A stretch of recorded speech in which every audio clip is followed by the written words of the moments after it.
What is going on, guys? This is Richard Gaming with my review of Bleach chapter 567, and in this chapter, Rukia went ham. She definitely impressed me, and I'm so glad to see her get this major character development or power upgrade, because it is about time, and she definitely deserved it. So of course, Ashnod was kind of questioning her words about not being capable of fear. And so he was saying that he cannot comprehend such nonsense because, of course, everybody should be capable of that. So why is Rukia so special? And so she was saying that if he cannot comprehend it, then maybe he should try again. And so of course he's going to. But now she was saying that we will see the true form of a Zanpakuto. I was definitely wondering, what could that be? But of course, Ashnod definitely tries to impel her with those thorns. And this time, Rukia actually, catches one of them, but the other one seems to hit her body. But for some reason, it still doesn't work, and we see that she actually frees them. And so right now, Ashnod was saying for somebody that was talking so big now, she was actually running from them not too long ago. And so she was saying like now that she can release her Zanpakuto true power, her body still can handle it. So right now she has to, minimize the damage that she can take. So that right there was definitely, pretty awesome to hear. And so now, Ashnod, what's kind of going on here about a tangent about how his fear does not invade, an open wound, but a simple touch is enough for it to seep into your body and spread. And so right now he was kind of going on about, when people are happy, they sometimes don't have a reason as to why, but when they feel fear, there's always a reason for that. And so right now he was saying that, as long as you live, that you cannot escape fear. And then Rukia was saying that right now she is not considered one of the living, and that right there, kind of made me, raise a brow, because how could that be possible?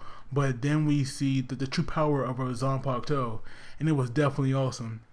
Like throughout the chapter, Rukia was definitely calm and collective, and even though she wasn't getting worked up at all, it definitely came off as arrogant.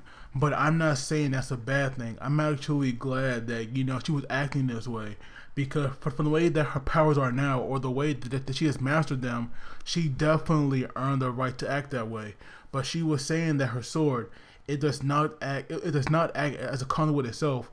It rather brings the functions. It actually functions by bringing the body of its wielder to a temperature below zero. But of course, right now that should be impossible, for a person to move. But somehow Rukia is able to, and even Ashnod was saying that as well. And so Rukia was saying, by definition, that she is definitely dead, but she has mastered the function.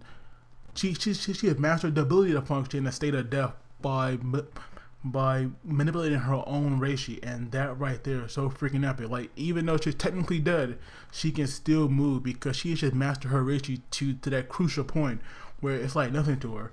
And we just see right now that her hand is kind of like black. I'm not sure if that like fear trying to get to her body, or if that blood from like a wound or what. But right now it's definitely not working. So that fear, she kind of like stuck to her. It really, can't get off right now. But we see that she actually manages to hurt Ashnod, and her body temperature right now, it is 18 below zero, and at that point, the blood is frozen, and it will now leak from an open wound. And so right now she actually lowered her temperature even more, where she did 50 below zero, and by that she actually froze the moisture in the ground, and that what they made her earthquake. But it really didn't, like phase Ashnod for long, because he actually, still charged at her. But now she went into absolute zero, which is 273.5 below zero. But sadly, in her more powerful state, which is this, she can only move for about 4 minutes. 4 seconds, my bad. Whoa, 4 seconds. Sorry about that. That was a major mess up. She could only move for 4 seconds when she in that state. But we see right now that she has frozen, Ashnod completely. And that right there was just so freaking epic. But even though, he is frozen, he was saying, so this is what I like to feel fear. I definitely don't think that this chapter is over, because not only have we not seen, his final Quincy form, it's just way too short. We have seen some of these Quincy's, look like they're losing, but they didn't get saved, or they revealed their final Quincy form. Like Chengdu, he was frozen by Hisugaya Ice, but because he was freed by being a single everybody else, and everybody else going into their final Quincy form, it made perfect sense that the same thing can happen here.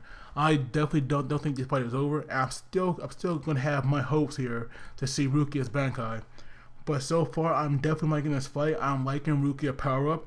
I feel like she definitely deserves this, and it's pretty cool. I do wonder, if the fight is over, I feel like somebody gonna come in there and attack Rukia next. But if it's not over, then I expect to see Ashnod's final Quincy form in the next chapter. But like I said, this chapter I liked it a lot. Rukia doing work. She went ham basically. But as always, please do not forget to like the video and subscribe, because that really helps me out. And you guys take it easy.